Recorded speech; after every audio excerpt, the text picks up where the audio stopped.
малечок пријателе, патуваш на излет, на летување, во посета на роднини во друг град, седно каде, и додека автомобилот ги голта асфалтираните километри далечина, сигурно си се запрашал и самиот како се гради еден пат.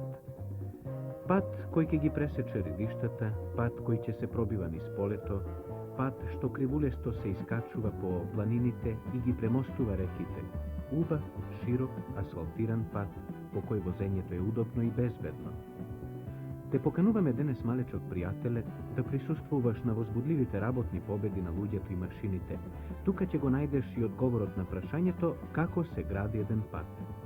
Да го чуеме раскажувањето на дипломираниот градежен инженер Василије Тошевски. Драги деца, за еден пат, како што е овој аутопатот Куманово-Тито-Велес, за да се изгради претходно треба да се направат проекти. Прво се прави идејното решење, откој ќе биде готово и примено се прави главен проект. Тој главниот проект, еве го имаме на масата тука, тоа е една ситуација во подолжен пресек, од кој ќе бидат готови проектите, се оди на припремна работа за да се почне со изведување на овој проект на трасата излегува на лице место. Тие припремни работи за да се почне патот да се гради, треба да се направат бараки, во кои бараки ќе бидат сместени работниците кои ќе го градат тој пат. Нормално треба да имат вода, струја, и кога е сето готово, спремно, онда се повикуваат на помош механизацијата, која механизација во денешно време без незе не може се замисли изградба на еден ваков капитален објект за нашата република. Механизацијата, како механизација, имаме повеќе видови на машини, а како едни од најголемите за копање, тоа се така наречени катерпилари, кој ги има повеќе видови, а најголемата е Катерпилар 9, моментално, која ние располагаме на нашето градилиште.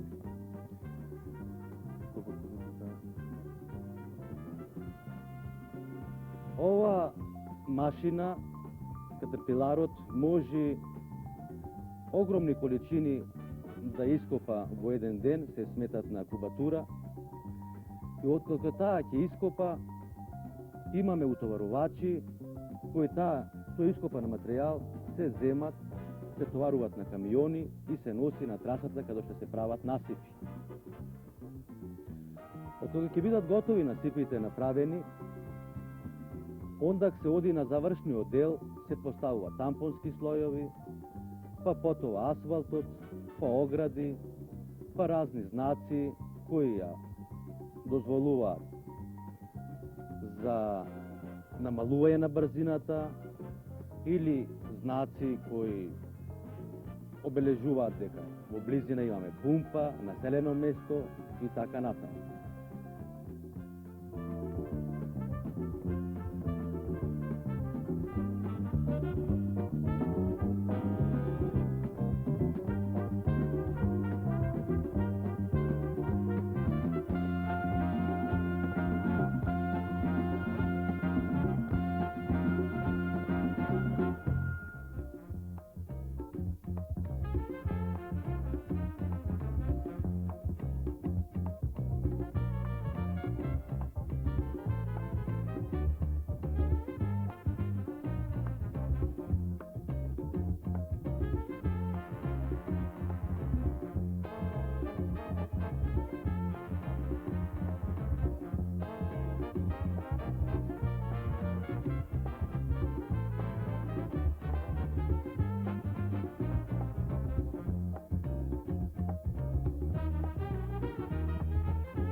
Овај пат, по право автопатот Куманово-Титов Велес, ќе биде долг околу 63 км.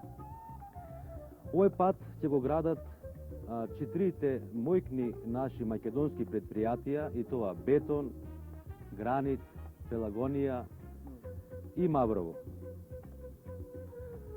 На овој пат ќе имаме повеќе мостови, можам да ги набројам, то се 10 мостови, повеќе надвозници и 3-4 петли, кои најголемите петли ќе бидат во селото Миладиновци и Петровец.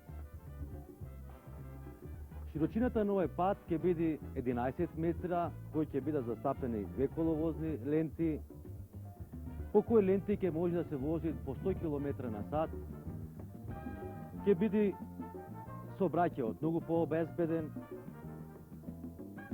ќе се намалат сообраќајните несреќи,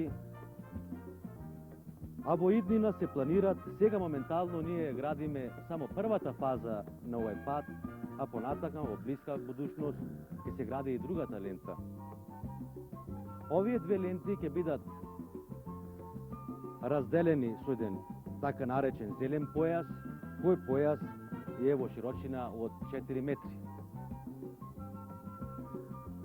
За квалитетот на патот се уклучени еминентните лаборатории на Македонија, и тоа Институтот за градежништво Скопје, Геолошкиот завод и факултетот, по право градежниот факултет од Скопје.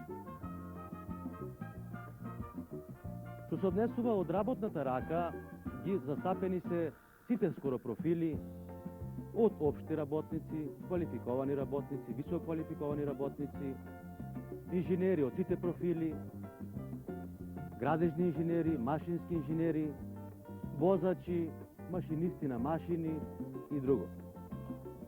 Мостот е од преднапрегната греда, прости греди и монтажен. Должината негова е 264 метра, а висината му е некаде околу 50 метра. Горната конструкција на мостот е од висока марка на бетон. Марка на бетонот е 400, додека столбовите или долниот строј е од пониски марки. Марка 300, столбовите се, доле фундаментите се од марка 160. Отворите на мостот од ступ до ступ се 33 метра.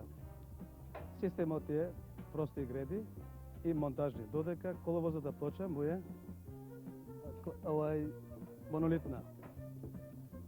Вкупно бетон во целиот мост е вградено некаде околу 500 кубика, ова е 5000 кубика, а арматура некаде околу 350.000 кубика. 350.000 кубика, да. Гредите се преднапрегнати со високовреден челик, кој што челик е некаде околу 5 пати појак од нормалниот челик. Додека овај челик е класичниот, мислам, челик 37, овдека овај челик што е за преднапрегнат што служи, он е 150, значи некаде околу 5 пати појак од друга челик, нормален челик. Да го дополниме раскажувањето на инженерот Живко Манолев. Значи, прво се испитува земјиштето, следува идејно проектирање на мостот. Се решава дали тој ќе биде бетонски или челичен. Потоа се копаат темели за столбовите. Подоцна, по многу работни денови, тука се извишуваат столбовите, горди на својата височина. Тие ќе ги држат носачите на идниот мост. Внатре, во носачите, цврсто се ракуваат многубројни челични шипки. Тие му помагаат на мостот да стои исправен и силен под секаков товар. Озгора се лие коловозната патека. И ете, мостот е готов. Со зборови оди на вистина брзо, но за да се порасне, на мостот му треба 1 до 2 години.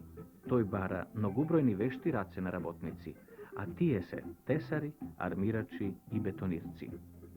Mostovite како овој се споменик на човековиот труд, на неговата волја да ги премости височините и далечините.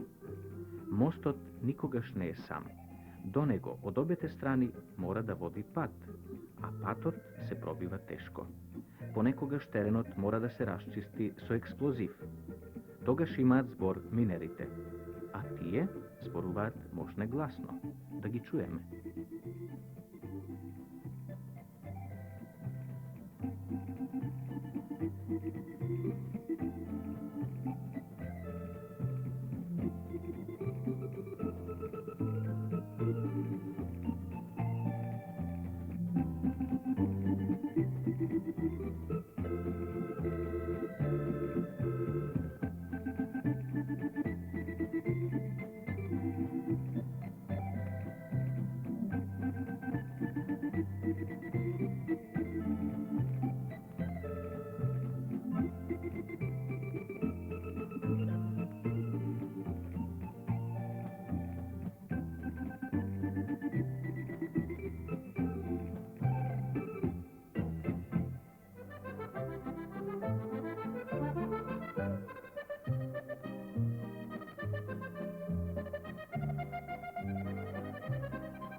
По изградувањето на насипите ќе се оди со асфалтирање на патот.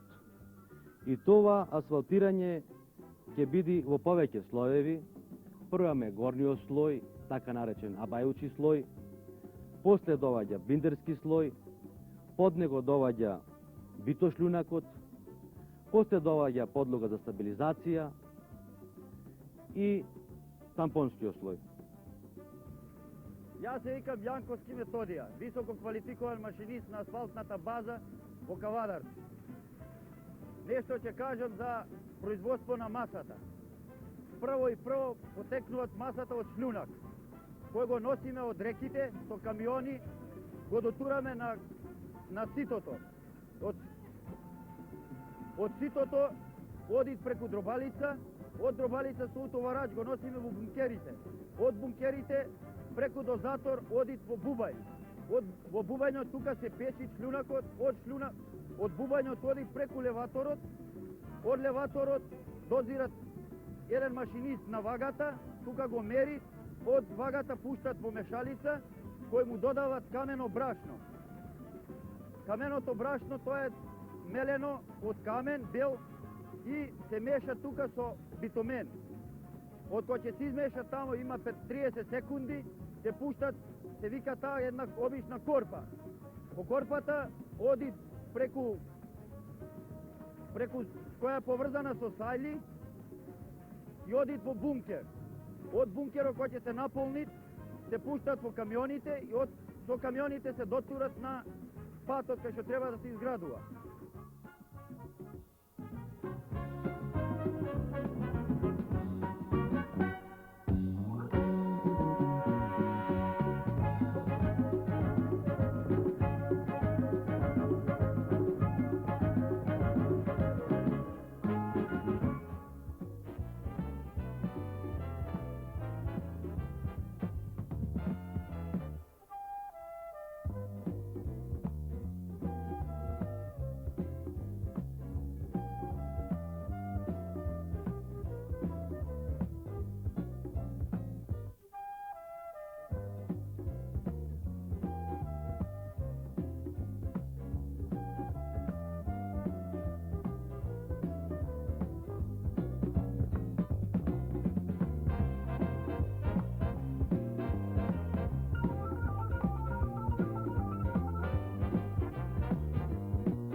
što pobrzo da биде изграден овај аутопат, уклучена и младината. Од 1. јуни младината ќе учествува равноправно со сите работници кои го изведуваат овај пат. Тука во близината, на околу 1 километар од местото кај што снимаме, се прави населба, во која населба ќе може да прими околу 500 младинци. Значи, ќе имаме 3 смени по 500 души, то се 1500 младинци. Ова населба ќе биде доста модерно изградена, ќе биде застапени скоро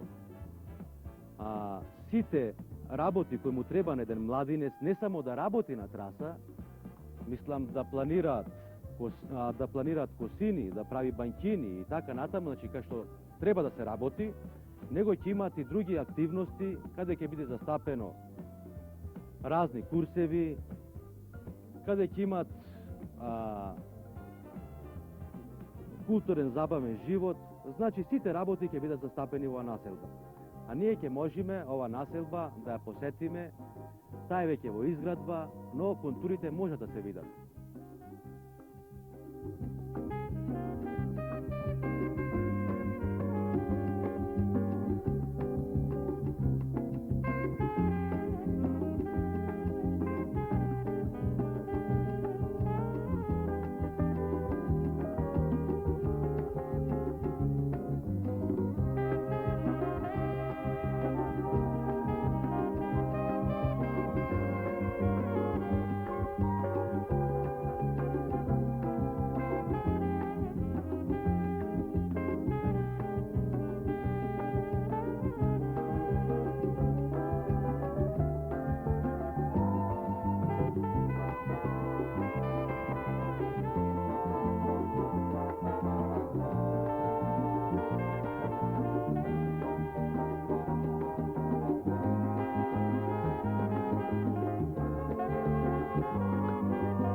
Откако ќе биде поставен асфалтот, драги деца, ондак не значи дека патот е готов и може да се пушти во сообраќај.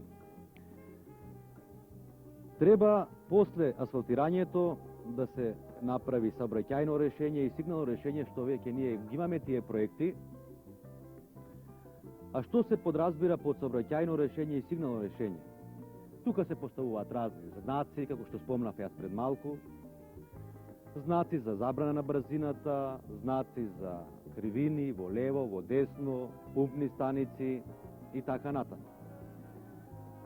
Додека за обележувањето на трасата, реко спомнав јас дека таа 11 метри широка, таа треба да биде разделена со бели испрекинати линии или полни линии. А вие знаете дека полната линија означува забрана на претицање, а додека испрекинатата линија значи може да се претица друго возило. Нашиот пат исто така ќе биде заграден и од левата и од десната страна со челична мрежа, кои нема да имат никој приступ освен моторните возила. А таа мрежа се прави за тоа да не налетало некое или диво животно или домашно животно. А јас ка спомна пред малку, затоа се прават тие надвозници и петли за патот да биде безбеден, да возачите можат слободно да возат. Исто на нашиот пат, автопатот, на секој 2 километра ќе бидат поставени телефони, во колку на некој возач му се расипи возилото, да тој може да јави преку телефон, да дојде службата за отклонувањето на кваровите на возилото и така го острани од самиот коловоз. Ова сообраќајно решение и сигнализацијата ќе ја гради Македонија пат од Македонија.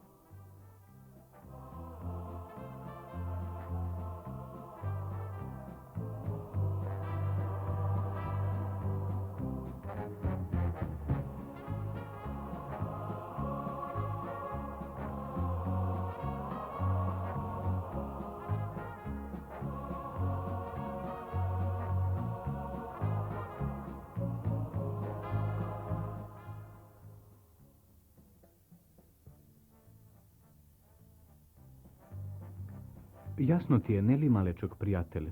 Патиштата се градат со волја и со труд. Во секој метар од асфалтната лента вткаени се работни напори и победи. Запамети во секој метар од километрите што се раздиплуваат пред тебе додека патуваш. На сите возачи, нивни сопатници и други учесници во сообраќајот, на сите патишта, среќен пат. Среќен пат. Среќен